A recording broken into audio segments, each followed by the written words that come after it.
Hi guys, it's Chercyheartmatterz. Yes, I'm Chercy and I'm glad to be here. It's another wonderful, beautiful Monday morning and I wish you guys an amazing week ahead. I wish you guys close that deal, sign that deal, make it pop. Okay, it's Monday, it's time to get serious. Woo!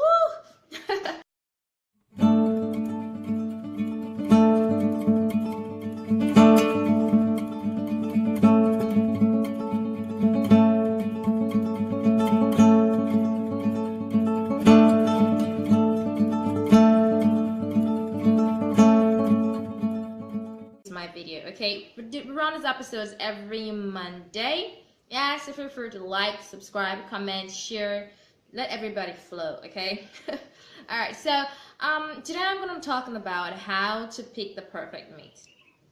Yeah, a couple of videos back I talked about age in marriage, and I mentioned that you shouldn't pick your partner based on age. I did elaborate on that a little bit, but today I'm gonna bring a little bit of that into today's video. You see, this video is supposed to run for, this topic actually is supposed to run for, it's like series. It's gonna have a part 1, part 2, part 3, because it's really an inexhaustible topic. But I'm gonna try as much as possible to merge everything, so it just ends with just part 1 and part 2. Okay, I want to bring out things that you should not list like at the top of your priority list when trying to pick a partner. Okay, so many guys, they see a girl, she's all super shape, like she's got it all super endowed, womanly curve, and they say, okay, because of this I want to pick this woman as my bride, I want to pick her as my wife, but they don't look at any other quality, and then when they go into that marriage or go into that relationship, they come out regretting. Why? Because the foundation for them picking your partner was on a very faulty, superficial foundation. And of course, when you pick something, you pick a life-changing, making life-changing decisions based on superficial, whatever, you're definitely gonna regret it. Now, to the 5 things that you should never use as a criteria to pick your partner or to pick your mate. Let's go with the guys first. Oh, better still, let's just merge everything together.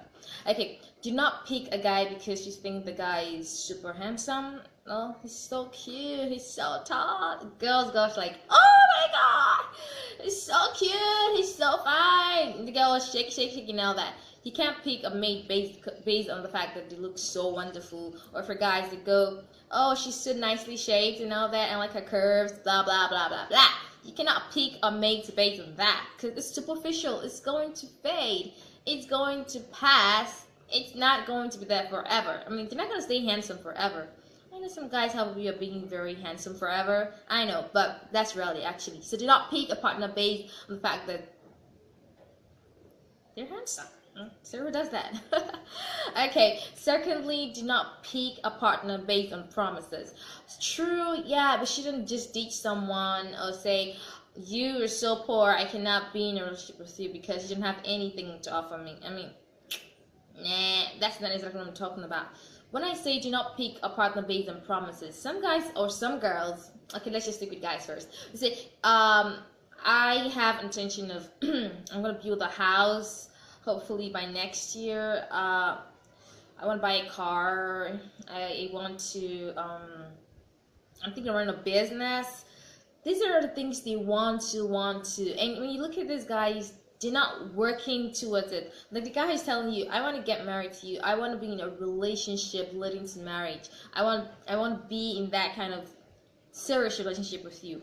And he's telling you all the things he's wanting to do, hard things he's wishing to do, and he doesn't even have a job to start. I mean, that is a no. So do not pick a partner based on promises. And when they ask you, why became this guy? Oh, he has potential. He said he wants to buy a house. He wants to build a mansion. He's thinking of being an estate. He's thinking, I want to buy a car and I want to run a business. I want to have like chains and hotels and all that. And he doesn't even have a job. I mean, he barely even change his clothes. Girls, please. I know we should stick with guys with potentials, but a guy who doesn't have a job and who's still in his dreamy, wishy-wishy, you do not want to start a life with someone like that. Let him get a job first, okay? Then you guys can talk about how you want to continue a relationship, because it means he's making efforts to actually reach that goal. When there's no effort, please just excuse yourself, okay? Alright, so third is, do not pick a guy whose family does not like you at all. I know, especially if it's African, do not do that, because it's gonna go on forever. It doesn't ever end. I mean, I've seen families where the man's family doesn't even like the lady, never liked her, and even after 20 years, 15 years, 30 years, they still don't like her. They still always put, like, they make it look like the man is trying to choose her over them, which is supposed to be normal anyway. I'm going to talk, that's like topic for another day, okay? I'm going to talk about that way later on. So do not pick a guy where his family doesn't like you at all, because if they don't like you, they're going to frustrate you. And you know, you get married to your son, especially if he's African, Nigerian to be specific. Don't pick a guy if his family doesn't like you at all, especially if his mom doesn't like you. Do not go into that relationship, because you can't take it, really. You don't want to always be caught. You don't want to make your man be caught in between choosing you and his mother, and especially if you're super close, you're gonna lose, which is not supposed to be, but it just happens like that. Okay, the first one is, do not pick a guy because you think that your friends approve of him. The friends tell you, he's perfect guy. I mean, you don't have anything, you've not seen anything you like about the guy, and your person telling you, he's a wonderful guy. I mean, trust me, he is good. He's a nice guy. He's this, he's that.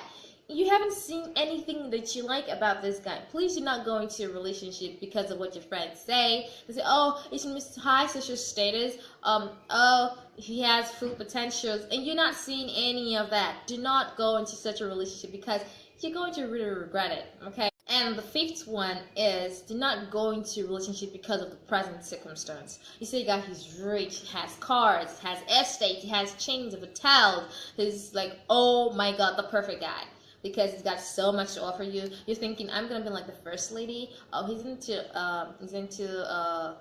oil money. He's into, I don't know, whatever.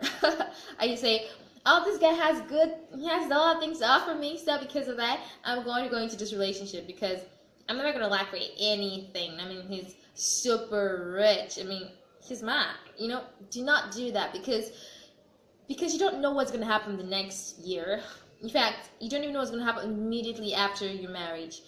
Some ladies have gone into relationships or into life-changing decisions, such as marriage, and because they feel like guy was so rich, he was the richest guy at that moment, and you know, they were the envy of the friends. You know, they say this guy is super rich, he's wealthy, he takes care of me, gives me money, he's always giving me allowance when we're just dating. He's giving me like 2.5 million. And I say, okay, because of that, I'm going to a relationship with this guy, because my future is safe. I mean, it's gonna be like this forever. But they forget that life changes. So many things could happen in the space of just 1 year.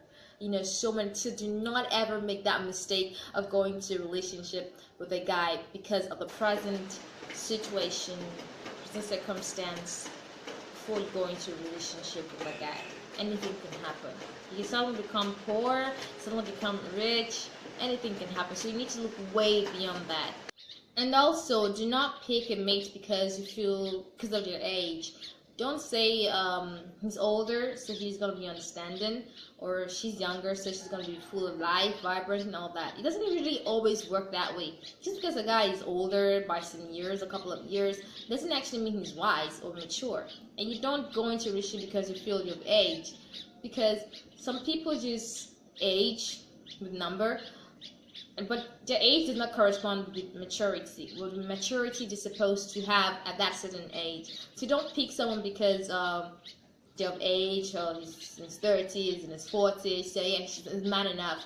You need to look way beyond all that, okay? And don't say, oh, she's in her 20s, she's young, she can give birth. Yeah, no, don't do that, because it's just all superficial. Age to me is just a number, really, and maturity goes way above being of a certain number of age, or having lived a certain number of years on the earth. Okay, it goes way beyond that.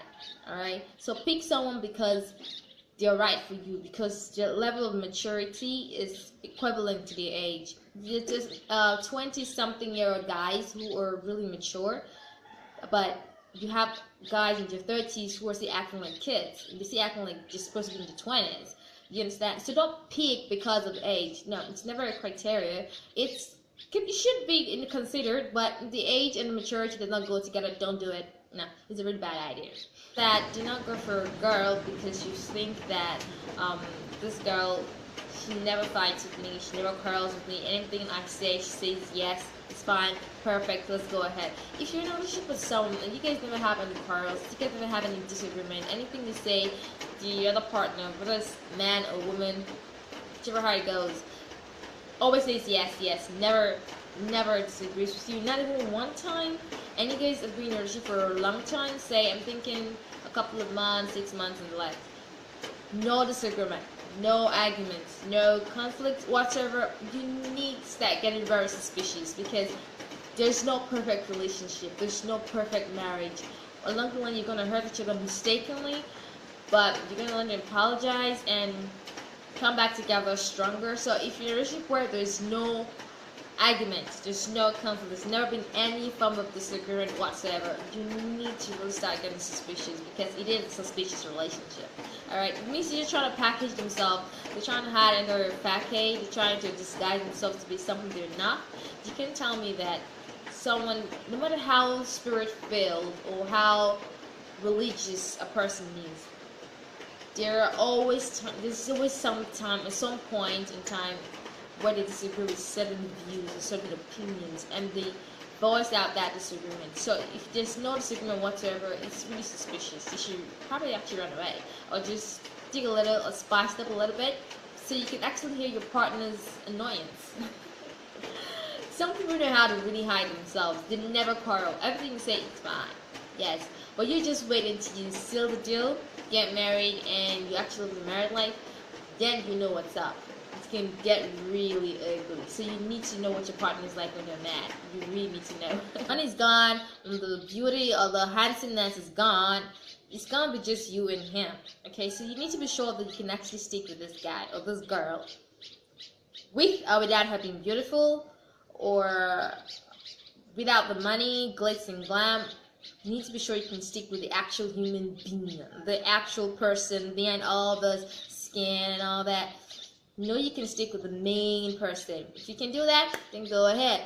Don't go for what friends say. Don't go for what family is saying. Go for what you really have peace about. By next week, I'm going to be talking about things that I consider a priority when choosing a mate.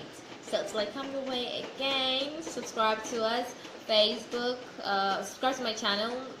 Subscribe, like, comment. Every Monday we release videos. You can follow us on Instagram, Chercyheartmatterz. You can write to us at Chercyheartmatterz@gmail.com. You can also follow us on Facebook, Chercyheartmatterz. Alright, since I come away again, keep your relationship going stronger, learn to tolerate, understand each other. Alright, take care, bye.